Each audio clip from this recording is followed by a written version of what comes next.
Alright, so I released a video yesterday that I had made on the 6th, and today is the 8th.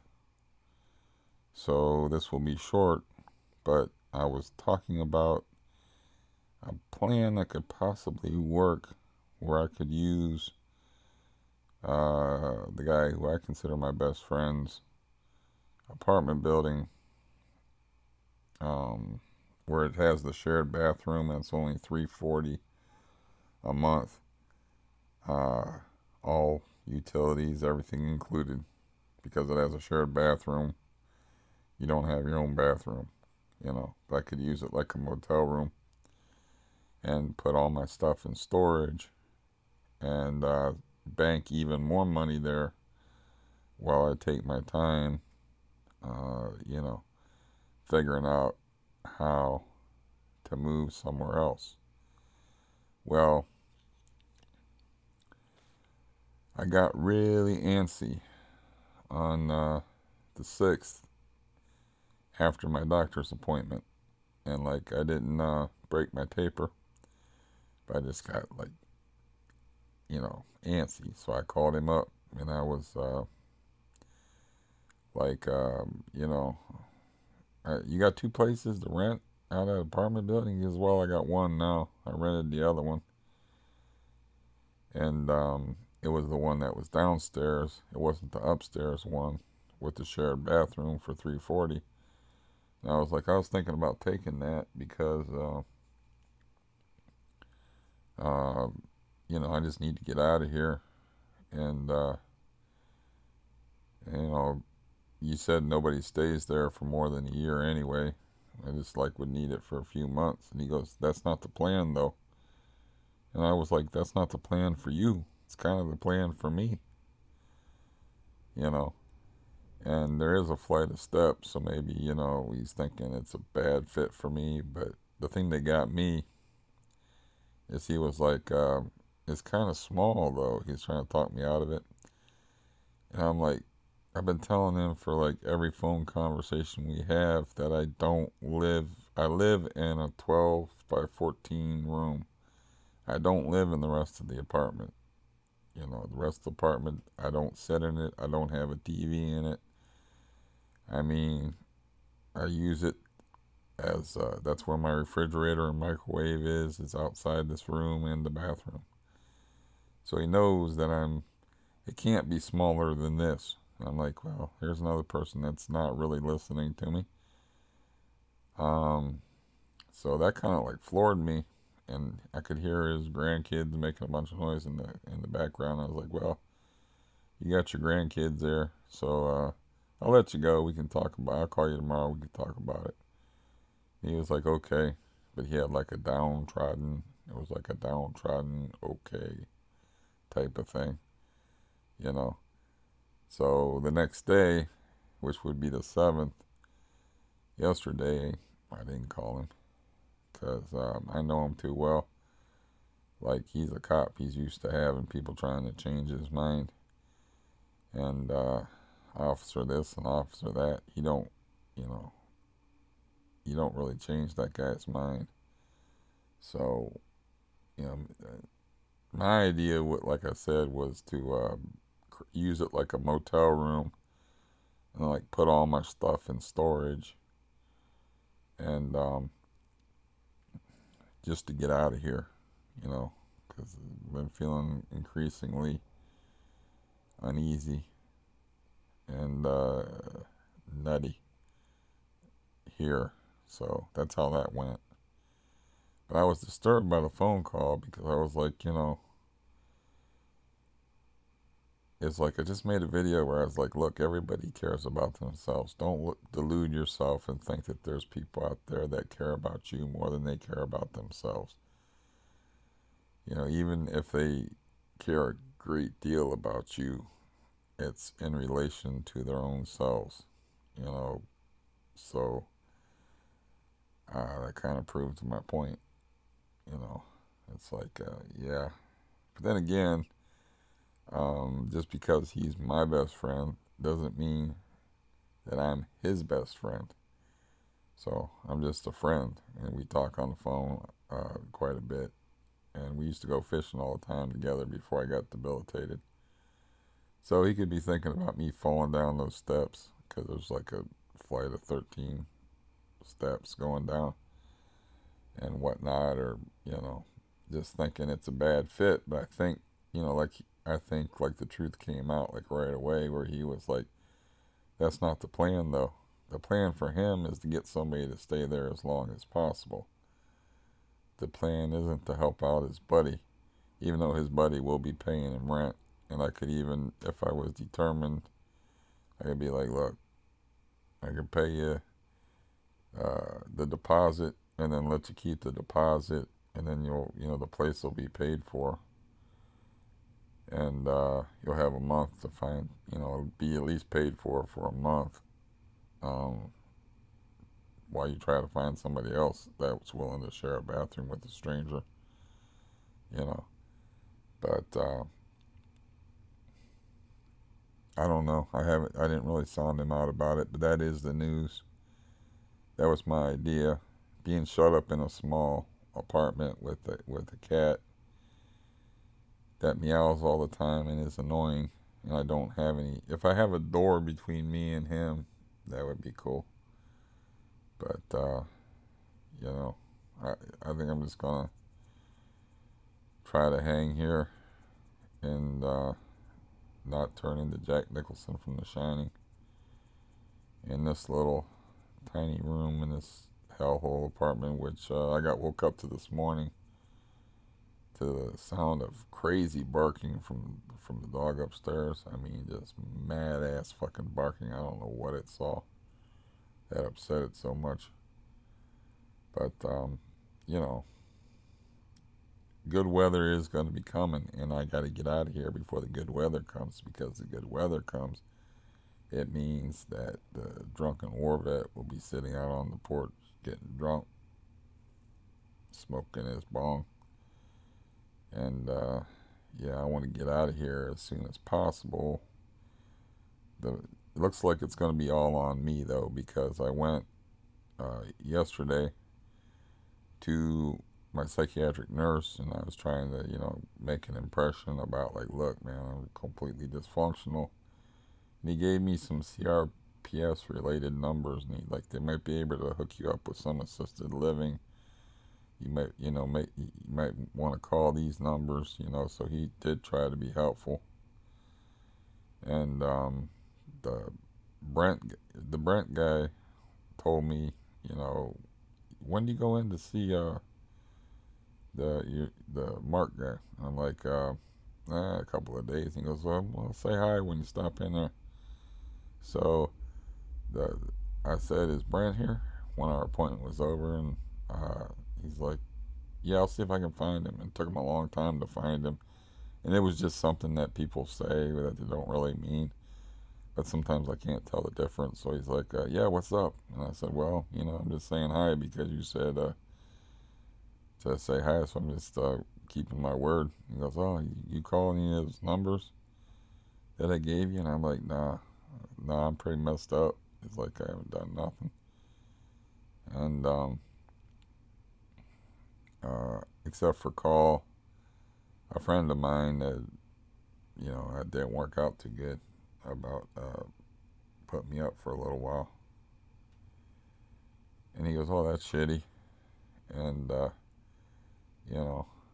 it's just funny that like people say stuff, and he's a young dude, he's very busy, so I shouldn't have took him seriously about but I just said okay. So I was like, oh, well, I try to keep my word when I say something. But yesterday, before I went there, it's like I made that video where I said I was comfortable at a pill in the morning and a pill at night. And then, as it turned out, like when I went to my doctor's appointment, I had new pressures put upon me. And then, like, the next day when I went in there, and I realized, like, I'm kind of on my own here. which wouldn't be so bad if I could drive and do my own apartment shopping. Then it might be kind of fun, actually. But what am I going to do? Take Ubers and cabs to and arrange? It's all going to be on me, and I'm like downtrodden, depressed, and dysfunctional right now. Part of that is saving up all that money and not doing anything or going out of the house. And I haven't in a very long time, but I saved up that money in a very short amount of time, which means I don't even get the pleasure of shopping or buying extra things, and I'm using old razors and old clippers, like I said before. But anyways, I just wanted to give you a brief update of how that went, because that kind of surprised me that he was pretty adamant about, like, he said that people only rent there for like a year. And then he said, like, well, that's not the plan, though. And I'm like, maybe that's not the plan for you. But again, like, people care about themselves and their own situation. He didn't want me to use that place as like a motel room, even if he's getting paid for 3 months. That's what I said. Maybe like for 3 months. He wants to get somebody in there like for a year. He said nobody really stays there for more than a year. And I never called him back. I don't want to have no awkward conversations. My head's really not in a good frame right now because I slept yesterday like 6 o'clock at night, woke up at 8 o'clock or something like that. I just got tired. I was just sleepy after I got home from the psych place. And I was like, well, this is no good. So I broke my taper and I took a third volume. And then I thought today was Thursday. It's Wednesday. So I'm sitting there waiting for my Meals on Wheels delivery and stressing about, like, do I got to call these people or what? And then I check the calendar and I'm like, it's Wednesday, you freaking moron. So I don't even know what day it is because I slept weird. And Thursday was the day that I was going to start tapering in earnest. And plus I had only like 4 hours sleep last night because I had that nap. And then I got woke up by that dog barking like a maniac. So my heart was kind of funky and weird. So I was thinking about cutting a pill this morning since I took 3 yesterday. But I'm like, my heart's acting weird and the heart's the boss. I got to do what the heart says. So I took a blood pressure pill and a 10 milligrams of volume. And it's about noonish. But I thought I'd give you a quick update, even though I posted a video that I made on the 6th yesterday, which was the 7th, and today's the 8th. So, that's too much me. And, yeah, I have to figure something else out and just, try to keep my perspective. I mean, just because I live in a house with people that I hate, and that some of them hate me, and just because I severed ties with the family that I moved into the neighborhood for, and just because the landlord's an evil fuck who I don't want anything to do with, doesn't mean my situation is all that desperate. But it's easy to lose perspective when you're by yourself and you're just staring at the same 4 walls. I even lost track of what day it was. So that's not good. But I'll try to stick to my taper today and take it easy. And basically start tomorrow. Because tomorrow I get the aid worker in here and I can get her to deposit a check I have, and then get some money and get a pill cutter. And maybe I'll cut a pill in the morning depending upon how my heart behaves. But yeah, that was just it weirded me out so much, my best friend's reaction. And like I said, just because he's my best friend doesn't mean I'm his best friend, because he knows like thousands of people. You know, huge circle of family and friends, whereas I have the opposite. So that doesn't mean that he's my BFF or whatever, but you know, that I did not expect quite that reaction where he was like that. You know, he knows how desperate my situation is, and maybe he thinks he's looking out for me and worried about me falling down the steps or whatever. I mean, who knows? I didn't get a chance to really sound him out about it, but I'm just going to go off of his first reaction and just scratch that and try to tough it out here and wonder why I'm wheezing. I don't know why I'm wheezing. I still have only smoked one cigarette since September 17th.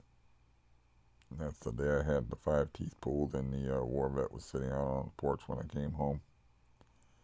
September 17th. It must not have been too cold out. But I'm assuming he still lives here, even though, like, I only had that encounter with him on Christmas Eve. Or New Year's Eve, where he was drunk and hammering on my door and on my window like he used to do.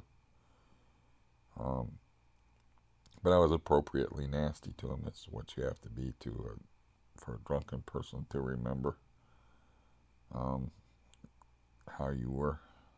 You have to make that a heavy impression. And this is just a short update, even though I don't have much of anything to do and no sleep to do it with. But yeah, I thought that I would mention that my plan of using that as like a motel room and putting my goods in storage and being shut up in there with that miserable cat for 3 months, and while I'm trying to figure this shit out and seeing if, you know, getting out of this place with all this bad history would clear my head a little bit, even if I am sharing a bathroom. You know, I just take Mexican showers at the sink. It's got to have a sink in it. Then just use the bathroom for going to the bathroom. You know, but that's just, you know, that's why the place is $340 a month, everything included. Who the hell wants to share a bathroom with somebody you don't know? You know, or he might have a bunch of drunks and ne'er-do-wells in the building, or who knows what I don't know what his reasoning is, and I don't care. I don't really want to, you know, I'll call him back and I'm like, yeah, I was just squirrely that day. I'm just going to tough it out here and try to figure things out here. Because, like I said, that guy generally, I've been fishing with him a billion times, and he's very, you don't change his mind, you know, and there's no point in me throwing effort into that and putting friction into the one that few, or the least toxic relationship that I have. So anyways, I don't know, that's what, 10 minutes? So that's relatively a short update. And so here I be in Wonderland once more. Yeah, fell down this rabbit hole about 7 years ago. Can't figure out how to get out, but, you know, I just have to remember that I'm one tough son of a bitch, and I will figure something out one way or another on how to get out of here. Yeah. Goodbye.